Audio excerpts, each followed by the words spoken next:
My name's Nandini Somaya Sampath. I'm an architect.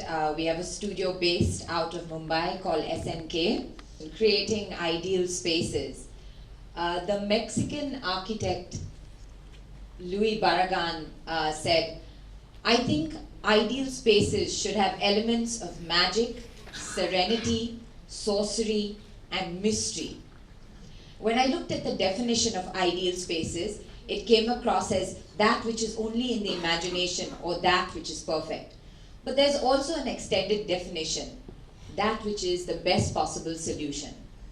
So when I looked at workplace design in particular, we as architects try to achieve the best possible solution. And today I'm here to deconstruct some of my thought process with regard to this. Before I was an architect, I was a lawyer.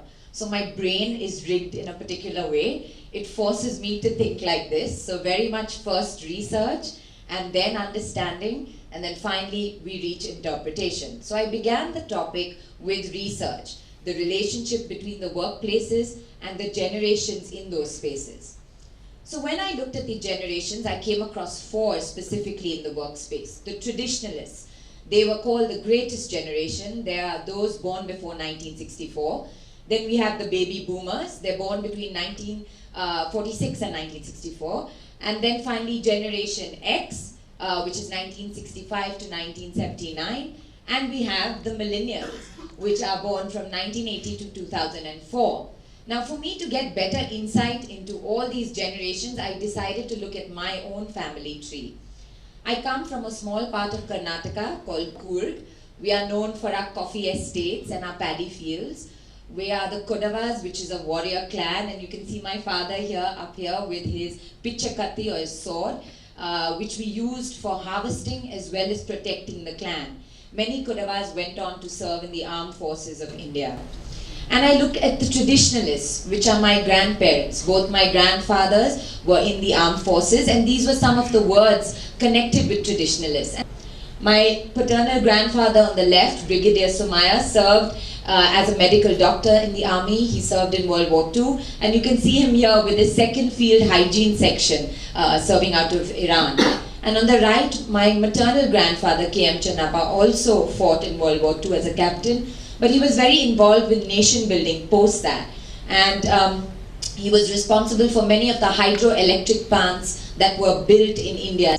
So what was workplaces like at that time? On the left is a factory in Gurgaon, and out of that came the idea to Frank Taylor. He was a mechanical engineer and he came up with Taylorism. He believed there should be an assembly line in workplaces, that this was the most effective way for people to function at a very high level. And so came Taylorism in the 1920s. But by the 1930s, we broke out. And here we have the Johnson Wax building, built by a very famous architect called Frank Lloyd Wright. And he broke away from this assembly line and had open plan, but he still kept the height and the grandeur of factories. So you had in this office, he called it a forest in the office. And you can see the desks are more splayed out, there's a little more privacy, and there's a mezzanine from where all the administrators could look down at the workers and observe them. And then we move on to the baby boomers generation from 1946 to 1964, and those are represented by my parents. They are anti-war, equal rights, equal opportunities. They were ambitious multitaskers, strong work ethic and collaborative. And my mother was educated, and she started her own architecture practice in Mumbai, the whole idea of equal opportunities rising for women. And so by 1960s, we have these interesting articles coming up. Would you let your daughter work in open plan? So we had women entering the workforce. And in those offices, you had introduction of what was called the modesty panel, which was a panel under the desk which would hide the ladies' legs, so to avoid distraction in the workplace. And then we had action offices in 1970. This developed from a gentleman called Richard Prost, who worked with the very famous Herman Miller Furniture Company. And he decided to move from open plan and have partitions in between, but still have a very collaborative space. This led to eventually the creation of cubicles, and often Prost is called the father of cubicles, but he very much detested that because he really wanted the spaces to remain interactive. Then we come to Generation X, which is me and my brother. We are balanced, diverse generation, educated, independent. We work to live. But the most interesting ingredient is tech literacy. This really came in our generation. So we got to really be diverse in what we learned. And during our time emerged the cubicle farm. So you can see the introduction of computers here. And in this gray soup, you had these repetitious cubicles coming into form. But in 2005, as the IT giants rose, in Silicon Valley, Google came and said, we no longer want the cubicles. And they hired an architect, Clive Wilkinson, and said, we want to go open plan, because computers had become laptops and now you could move out of the desks. And so open plan re-emerged again in 2005. Finally, we emerge and come to the millennials. And there's so many words connected with them, whether it's they're a global community, they've never lived without computers, they're fiercely independent, they're politically savvy, but more importantly, they have a sense of informality, a sense of collaboration, highly creative, and they enjoy flexible schedules. So, why do we need to start talking about Indian millennials? In the global workforce by 2020, 35% of workers will be millennials. But in India, 64% of the population will have millennials in the workforce. And out of this, it was interesting to note that 55% of millennials choose jobs based on the office space. So now that we've got the research, we've got to understand the manner in which the human psyche is affected by its surroundings. And so we started looking at workplace trends, and we see how the millennial background and understanding is affecting the working space. So we want less private areas, we want more flexibility. 50 to 60% of people do not sit at their desks anymore. They want 30 to 80% of agile spaces, breakout spaces. So as architects, this is our new client brief, drawn by a millennial. It's really what we are expected to churn out in workplaces. And it's become very factory-like. If you go to most of these co-working spaces, they're pretty similar. You'll find table tennis and golf, a couple of pantries. It's interesting. But the Indian workplace is different. We have 4 generations. So how do we cater to all these generations? So for architects, it is a balancing act, and I revert back to interpretation. So I take you through a small project that we did called Bombay House, which is the global headquarters of the Tatas. It's in Fort, and what was interesting about this project is it covered all the 4 generations, from traditionalists to millennials. And we started with research to understand what is the vision statement of the company. And it's a quote by Jamshedji Tata: what advances a nation is not so much to prop up its weakest and most helpless members, but to lift up the best and the most gifted, so as to make them the greatest service to the country.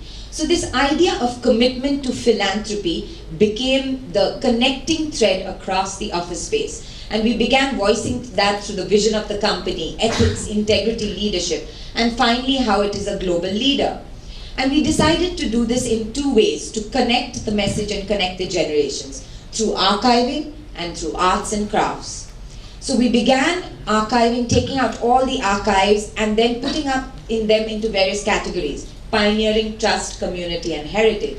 So for example, here you have a wonderful advertisement, India's Industrial Revolution, how Tata Group contributed to it. We have the commemorative stamp of Jamshedji Tata and the 4 founders and the Tata family tree. So in a very traditional setting, you have this history wall at the back, which drives you and makes you learn about the company that you're in and what has gone before. We then looked at various other companies, Telco, the first Tata Mercedes truck, and there you see truck artwork, very contemporary, something millennials can understand and connect to very easily. You had the role of women in Tatas, which was Lady Meherbai. She was the owner of the Jubilee diamond, which was believed to be twice the size of the Kohinoor diamond, but she pledged it to save Tata Steel in 1964. So the incredible role that she played as a woman within the Tata Group. And then of course the incredible history of the architecture, the Taj Mahal Palace Hotel, for example, that remains an iconic structure in Bombay and for the country. So here, throughout the workplace, we had these narratives created which would connect people and generations with a message as well as give a sense of identity. And then we had art and crafts. We had existing busts of J.R.D. Tata and Jamshedji Tata, which we restored, so we keep what has gone in the past. But we also look into the future. We brought in artworks and crafts using plates from all around India. We used fabric and furniture that was made and sourced in India. This was the space for the support staff, the admin staff. Again, there were people who had worked with the company for 60 years and young people who had just joined in, and they wanted a landscape of Mumbai. And then we looked at each individual company. For example, Tata Power, we decided to run a competition of an art show for Generation Z, which is the upcoming generation, what they thought of power. And here you can see their artwork being converted into an art installation, which was then used in a breakout space. So there were messages from the future of what we envisage what a company can do.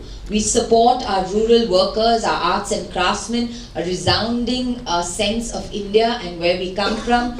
We support our young contemporary artists and have their work exposed, as well as Indian materials, but using them in a very contemporary way. We even incorporated the names of the directors, so what has gone before, but we left space for new directors to come as well.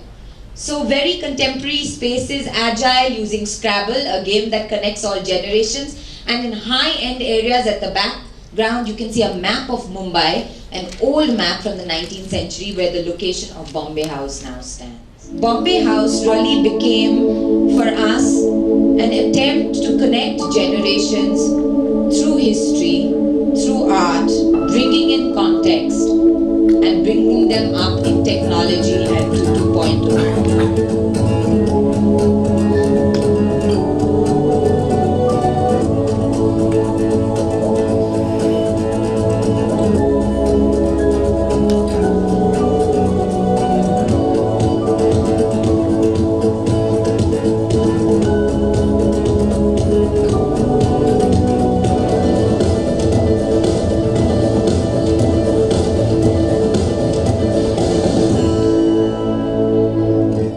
Traditionalist and the baby boomer, Mr. Ratan Tata and Mr. Chandrasekaran.